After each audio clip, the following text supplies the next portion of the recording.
Hello, my fellow dreamers and manifestation people. My name is Brianna, and welcome to my YouTube channel, Manifest with Bri, where I will be covering basic manifestation principles that have been helpful for me over the years, in the hopes that it will be helpful for you as well. I suppose we should start with the question, what actually is manifestation? To put it simply, manifestation is the creative process of aligning your thoughts with the reality that you would like to experience. What many people don't realize is that our inner world, our 4D, actually shapes our visible 3D reality, or at least that's the way it should be, and not the other way around. Our thoughts and feelings act as vibrational transmitters, and by aligning our thoughts, feelings, and beliefs with those of having our desire, we become a vibrational match to it. It all begins with our thoughts. Our thoughts are the root of everything. Another important thing to remember is that you are always manifesting. You have been manifesting since the day you were born, which means that you have helped to shape your current reality and all of your experiences up to this point. With this being said, the goal isn't to start manifesting, as it's something you've always been doing, but rather to understand and direct your thoughts to manifest in a way that is ideal. Which brings us to key point number 1, and that is to focus on your desire and not the lack of it. Where your focus goes, energy flows. So you need to ask yourself, what are my predominant thoughts throughout the day? Am I focused on abundance or scarcity?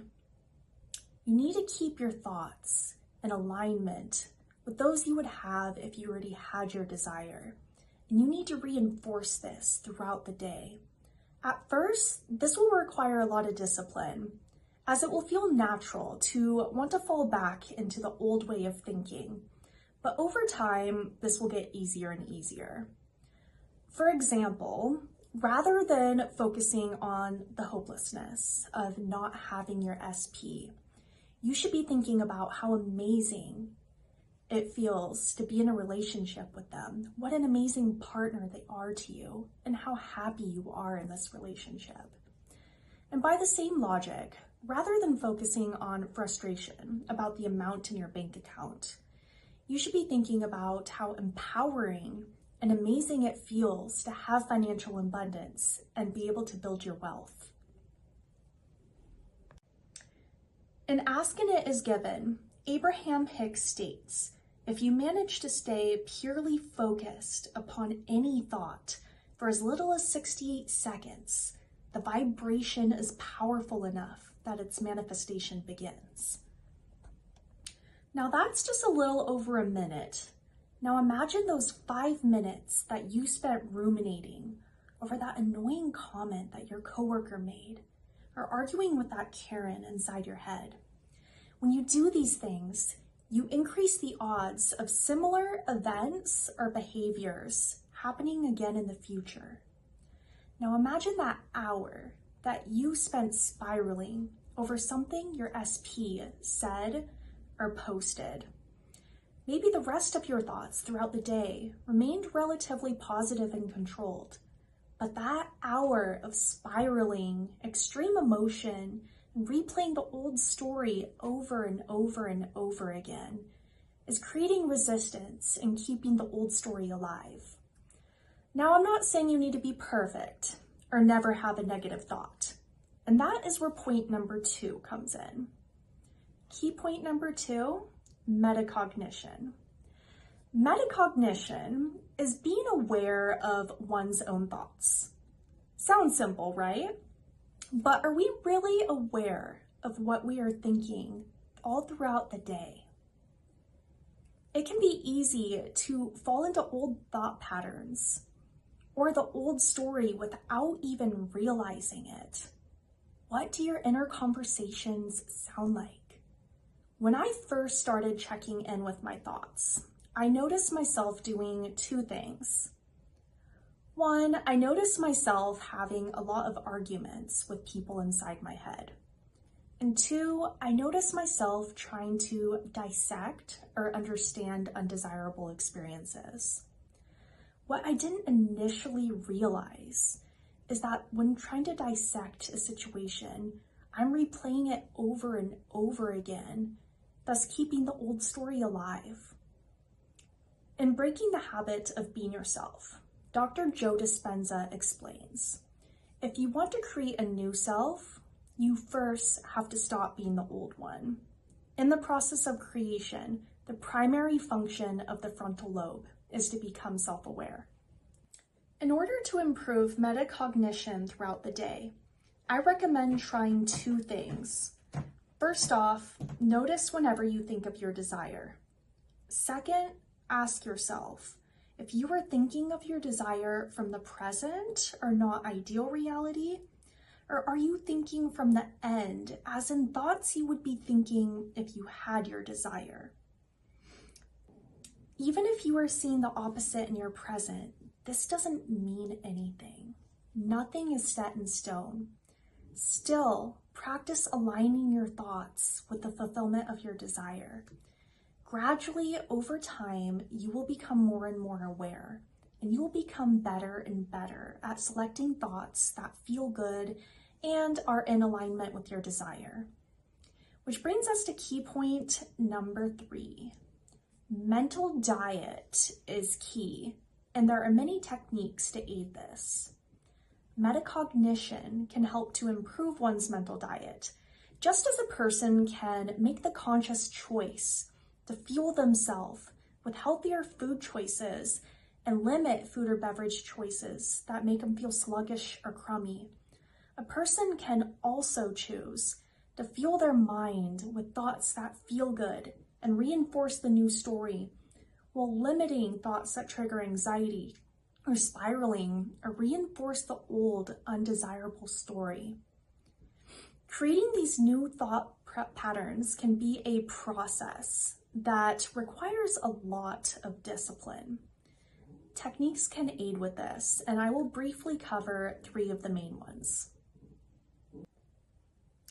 Affirmations are my personal favorite and the bread and butter of my manifestation routine. Affirmations are great because you can use them whenever. They are basically just thoughts.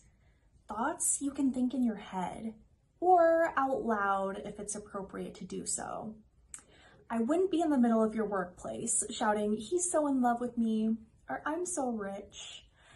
But my personal favorite times to affirm are while driving, showering, or cleaning, to turn an everyday mundane task into a fun part of my manifestation routine.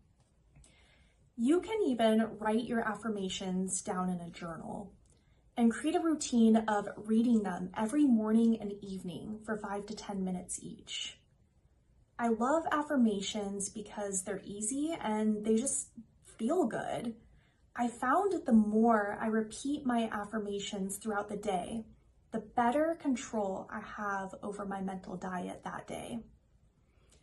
Also, returning to your affirmations can sometimes be the actual best way to break out of a negative thought cycle before it becomes a spiral.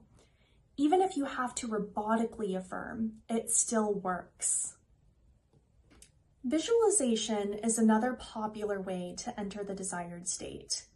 The key is to make it as real and as vivid as possible. Involve all 5 of your senses. Really enter and feel that moment where you have everything that you want. How amazing does this feel? Visualization can be done meditation style, where you sit, relax, close your eyes, and enter the scene where you have everything you desire. It can also be done as daydreaming, where you get little snippet images throughout the day. I personally love combining my affirmations and visualizations. I sometimes find that images just naturally come to my mind as I'm affirming. Also, don't stress if visualization doesn't come naturally to you. If it doesn't, just use another technique. This won't affect your ability to manifest at all. I love visualizing, but there are some days where I just have a hard time focusing or really getting into it. But thankfully, I know I always have my affirmations to fall back on. The final technique I'd like to talk about today is scripting. Scripting is basically writing a first-person story of a day or event in your life where you already have the things you desire. Again, making it as real and vivid as possible is key. Describe what you're feeling with your senses. How are you feeling? Likely, you are feeling a strong sense of peace and gratitude as you are really getting into it. And it doesn't have to be long. Actually, shorter is better. Then it doesn't become a chore or become too time-consuming. An example of scripting would be writing about a day in the life of your dream job. What type of outfit are you wearing? Likely something that feels good and really compliments you. What type of car are you driving? What type of playlist are you listening to on your way to work? What does your relationship with your coworkers look like? You get the idea. Including all these details helps to really create a visual and to help it feel as real as possible and make it feel just really good. Well, that's all I have for today. Thank you so much for tuning in to my first video. I hope you found the content in this video helpful. I intend to expand more upon each of these topics in future videos. Consider this video your daily reminder to be aware of your daily thought patterns and how they may affect your life. Until next time, keep manifesting.